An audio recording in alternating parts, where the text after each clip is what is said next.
Now, talking about the phone, it was first invented in 1854 by the Italian inventor Antonio Mucci, and for its first try, he connected his bedroom with his office, making the first ever phone call. Interesting fact about the phone and its invention: for many years, Alexander Graham Bell was considered the real inventor of it just because he was the first one to patent the phone in 1876. For an entire century, all phone calls were made by using cables until 1976, when the first phone call without a cable was made.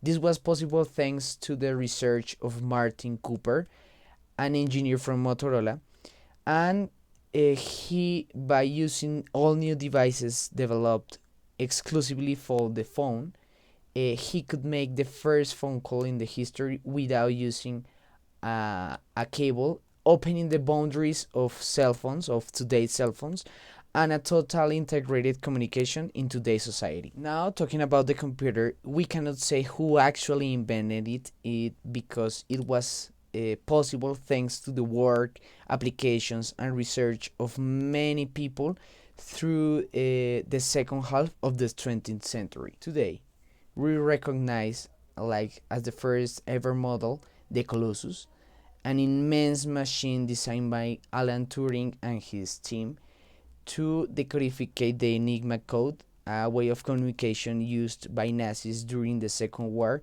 to send messages. After the Second War, in 1946, thanks to the previous model, the Colossus, the ENIAC was developed by William Oakley and Joe Presner in the United States.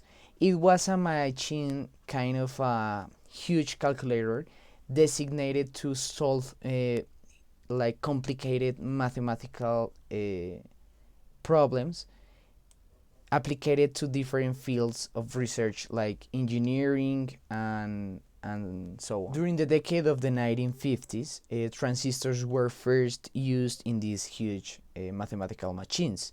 The transistors brought the real possibilities of solving and making the required mathematical operations to take the man to the moon. However, after seeing all these computer inventions, today we consider as the first real modern computer the ones who during the 1960s first used an integrated circuit or an IC. This was a brand new technology or characteristic in which computers, in this case, developed for the first time in history interconnections between their components, making them faster, better, and with new ways of using them in more fields of research.